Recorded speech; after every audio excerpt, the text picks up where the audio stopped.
This one's getting printed. It's gonna look really cool today. So this is a picture of a watercolor painting made with AI of a Lamborghini. I know absolutely none of that makes any sense, but that's what we're making today because it looks pretty cool. My goal with this office is to try and fill every inch of these walls with art like this, just so that when I'm making videos and when people walk in here, they can tell that it's actually an art studio and this is what we do for work. And so it's gonna take a little while. I've been in here for a couple of weeks, maybe 2, maybe 3 weeks.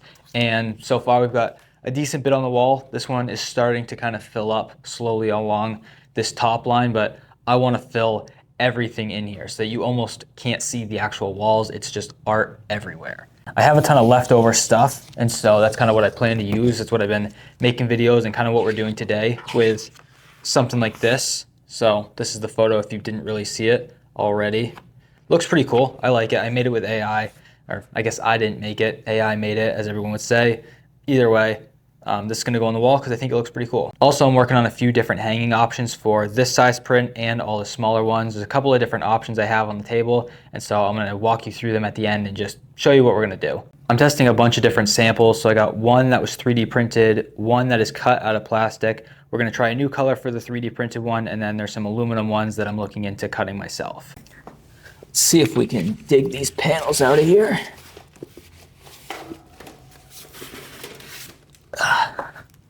So we're gonna use these Chromolux panels today. I bought these probably 6 months ago and I never really sold too many of them. I ended up just using them in my shop and whatnot. I go through kind of waves where I sell a lot of these and then other times I just don't. Half the time they're not even on my website, like right now, I don't sell them. So these have just been sitting. We're gonna use them today. Normally I wouldn't use such expensive, nice panels on my walls. I would use a cheaper brand just because they're not going to a customer.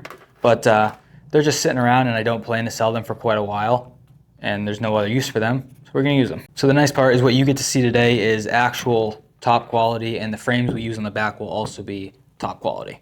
If you're new here, these are the prints that I make. They're all made out of aluminum and they are super high quality. You can do any image you want, super high detailed. They come out great. This is the type of panel that we're using. It's the highest quality and it gets a real deep look, as you can see.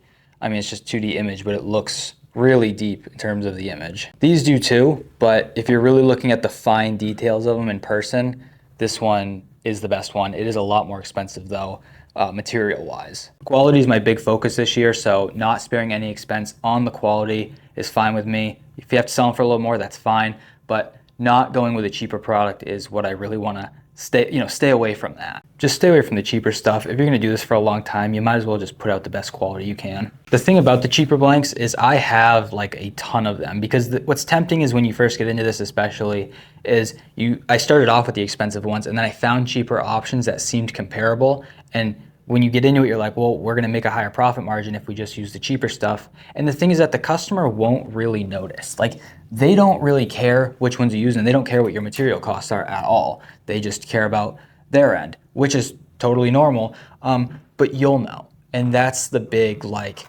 thing that I don't like, is that I know we're not using the best stuff if I'm not sending out Chromolux. And so it's kind of been a little bit of a long phase out because obviously I spent a bunch of money on product that I couldn't just do away with. And so slowly I've just been phasing it out, and when new material comes in, it is Chromolux because it's just the best quality. And that's not, I don't get paid to say that or anything like that. It's just, that's the truth. But nonetheless, we're working on that. So let's dive into this a little bit more. I'm putting heat tape all the way around. I've lined this up on the paper. There's a bleed edge so you can line everything up all the way around. A 0.2 inch bleed edge is what I do. So when the aluminum expands in the heat, it doesn't expand beyond the image and create a white border around it when it's done. And then I'm just taking this heat tape and I'm putting it on all 4 sides of this. I used to put 8 pieces, all the corners and the sides, but you want moisture to escape when it's in the heat press. And I was kind of feeling like when I was taping it down a little too much, moisture wasn't getting it out enough, and then it was leaving like a residue on top, which you can kind of wipe off, but it also messes with the image and some of it is permanent. So you have to make sure that's not there, which is honestly one of the biggest issues I found with sublimation is moisture overall. It absorbs into your paper, it absorbs into the heat press, everything else. There's just so much moisture in the air. Even if you have a mini split that absorbs moisture, I leave mine on the dry setting. It feels dry in here, but stuff still just absorbs moisture. And so you have to find ways to get rid of that so that it's not showing up on your prints when it's finished. Also started making these small logos to put down here in the corner, so I can just heat press these on the back side and tape them on. And in the heat press, they look good. I used to take this same logo and put it in the middle, and it had a little more text on it. I may do that with certain prints when we get different frames, but for now, something goes in the middle so you can't on most of the other sizes. So all I do is I take a ruler and I just measure it about 1 centimeter off the bottom, and I try to get it close to the side as possible. Just like this. Obviously, it is no different than printing on the front side. Just print it in reverse, tape it on, and it's good to go. If you haven't seen some of my other videos, you can sublimate on the entire backside here, typically with black or single darker colors, but you could do an entire design back here. I did it for a brief moment recently. I'm not a big fan of it, and so I like to just do small stuff and keep it simple. So we're gonna set this thing up. I still use this machine for running my heat press. If you saw in my last shop, this is what I was doing, and then I just plug it in right here in the side, turn it on, turn the battery on, and then I can fire up the heat press. And right here, I can charge my phone at the same time. We're gonna let this thing warm up. It's at 19 Celsius. It's gonna go for 5 minutes. It will go up to 350 degrees Fahrenheit when it's ready. While that heat press is warming up, we're gonna take this butcher paper, and I roll out 2 rolls of this for about 34 inches. Roughly, this is just enough to cover the bottom part of the heat press. I do 2 of them because it is 24 inches wide, and this roll is only 12 inches wide. So we're gonna roll these out 34, cut them, and then I put them in the heat press and I dry them before I actually heat press with the print inside of it. And I do this because these retain a lot of moisture, so if you get these really dry, it gets rid of a lot of that. It also gets rid of the moisture in the heat press at the same time, so that when you put the print in, it's dry and ready to go. Pre-drying this thing has helped me a ton with moisture issues. So a lot of times what I'll do is I'll close it just on this pad to start, get as much moisture out of that as possible. And you'll notice it because if you leave this closed for a little while and you open it up, you'll actually see puddles of water along this edge because it comes out of this pad right here and this one. They just soak it up. And then I take these 2 sheets and I roll them out, cover that one, and then I close it again just to make sure these are dried out as well because these are wet. I just found this fabric as well. This is Endura fabric that I've actually had this for like a year and I never used it. The thing with Chromolux panels is I don't know if it's the panel themselves that also hold moisture, but they're the only ones that show moisture on the print when it comes out of the heat press. Other brands don't do that, and I don't really know why. My assumption is that the aluminum maybe holds moisture within the top coating, but nonetheless, we're gonna cut some of this fabric up and we're gonna use it and see if it does anything. I'm gonna test it over the top of the butcher paper on top of the print. My hope is that ink won't get on this and I can just keep reusing it. But also on the same time, I think that's not how that would work. This is supposed to go just on top of the print without the butcher paper so that it would absorb the moisture. So I'm not really sure what to do yet. I'm gonna cut it to size. If you're wondering the type of material, it's basically if you've ever put like loam down or bark mulch in a garden, this is that same stuff that keeps weeds from growing through. That's exactly what it feels like, maybe a tiny bit thicker. I don't think so. All right, so this is warmed up. So what we're doing is paper on bottom, put the print on, with the print's image on top here, and I have to make sure everything's lined up good and straight and make sure that nothing's hanging over. And then I take this brown paper right here, and we're gonna put this on. This is what I think is not going to help me. So normally you would just do this paper and then this paper on top, and I wouldn't use that fabric, and then this would be good enough.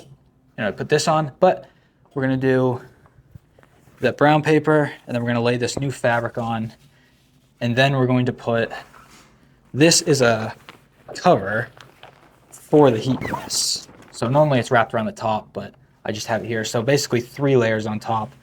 My assumption is that this brown paper is not going to help and it's actually going to still leave moisture on the thing. I'm supposed to do away with it and just do this fabric on top of the print and then my heat press cover. If that's confusing, I'm sorry, but we're gonna test this now and see how it comes out in 5 minutes.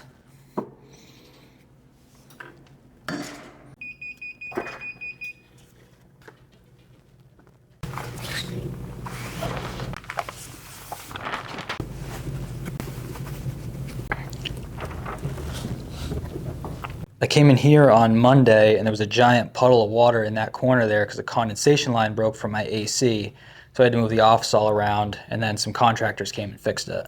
It's finally cooled down. So let's see how it came out. See if what we tried worked.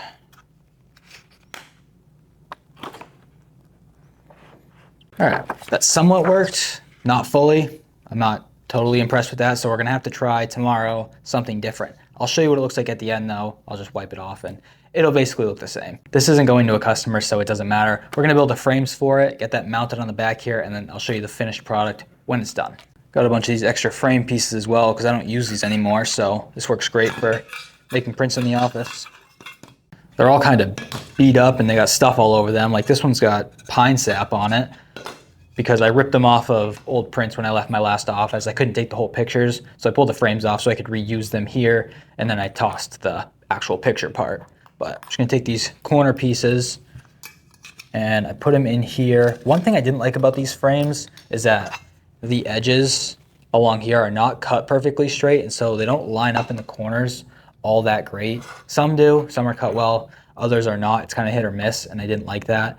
So my plan is to start cutting these myself at some point, buying the actual stock piece. They come in like 10-foot sections, I guess, and then I can cut them with a saw. That's my plan. If I can get a good cut, then I will do that. I'm worried that I won't be able to get a nice, clean, perfect cut. But you know, if someone can do it, I'm sure I can figure it out. So we're gonna try to do that at some point in the near future, because I like using these frames more than anything else. And I'll show you the other frame option that I've been working with. For the smaller prints, but for these bigger ones and for the smaller ones, I really do like these metal frames because I like metal on metal. I think it looks the best. It is way more expensive. These frames are not cheap to use, but they just look better, I think. And that's what I want to keep doing. Next, I'm flipping this frame over here and I've got this flat side. I'm going to take this foam tape and I'm just going to put it around all corners. I think in the future, when I start actually moving forward now, I'm just going to be using epoxy on the back. I've been thinking about what I want out of these, and I want them to last a lifetime if possible, or you know, a couple decades. And this tape is really strong, but I do feel like, you know, after quite a few years, tape kind of deteriorates, and it's going to, you know, the adhesive on it's going to start to come undone, I believe. And so moving forward, I'm going to try to just use epoxy. I have to find the right one that is going to hold well and doesn't separate, because when you put metal on metal, it likes to separate really easily because it bends and whatever else. So that foam on this tape is really important. If you just had regular tape adhesive, it doesn't hold properly. It actually comes undone. The foam creates a cushion, and that's what allows it to hold together a lot better. So this is 3M VHB foam tape. And it's really good. Like, you're not going to pull this apart, but I feel like on a long time horizon, epoxy would be a lot stronger. So I'm just gonna take it, and I cover this whole thing though. This is the other thing, is I cover the entire frame just to be sure that it's not gonna fall apart. I don't think this is gonna come apart on anybody. This one's obviously not going to anyone except myself, but for orders that I've sent out, I mean, most companies use this tape. That's why I started using it, is because the other big companies that do really nice work use it. I'm not sure it's the best option still. Let's just lay this paper out here so we don't scratch the print when we put the frame on here. And then we're gonna grab the print, put that on, pull our logo off. I'm gonna take these two jig corners and put them here. If you guys wanna learn how to make these prints, or if you want me to make you a print, you wanna order one, the links will be down in the description. But I'm gonna line these up, and I just press one corner down to get it kind of locked in here. Make sure everything is straight, and then you can pull the tabs just like that. I press these down, press the top one in just to make sure it's all set, and then nothing's gonna move. And then I can take these next three tabs and pull them off. And I press this down a bunch of times, and it's good to go. I also just wanna show you two other options real quick I've been working on. So this one is, I just had this cut from Layered Plastics. It's HPDE plastic, 1/2 inches thick, and I'm not going to use this, but it was one of my options. So basically, I was going to get squares cut or rectangles, use epoxy and adhere them to the back side here, and then put a sawtooth hanger on it, and that's how you could hang it up. I don't love it. It's not as clean. It's kind of just not what I'm going for.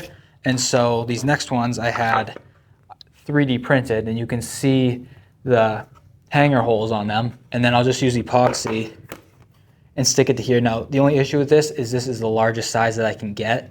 And so I can't go any bigger than these 12 by 18s for it, more or less. It looks really good though, super clean. Obviously it's 3D printed, so there's not like really any blemishes or anything. It looks great.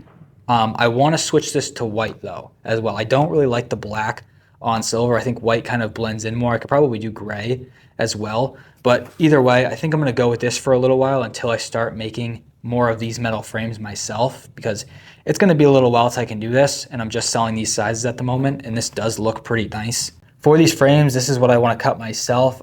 One thing that's really important is cutting a 45-degree angle here and putting metal on metal. A lot of people do a 90-degree cut when they do their own and then a plastic corner. I'm not a big fan of that. I really like this metal on metal. The key important part is making sure you get a clean cut so that this edge right here lines up really well and smooth and isn't hanging over. So as long as I can get a good cut right here, I'll do the 45. If I can't, I'll probably do the 90 and do plastic corners, because overall this frame as metal on metal looks better than plastic on metal. So here is the final product. It actually came out really nice. Two things I noticed though is that, one, using an AI photo is not nearly as clear as a professional photo. So tomorrow we're going to use a professional photo to test with, because the clarity is just not nearly as good on these AI photos. The other thing is the moisture that was on here wiped off really easily and there was nothing left over. So what we did was close to solving the issue, and tomorrow we're going to do away with that one piece of paper, just the fabric, and see if that completely solves the issue. But nonetheless, it looks really cool. If you want to learn how to make these or buy these, the links will be below.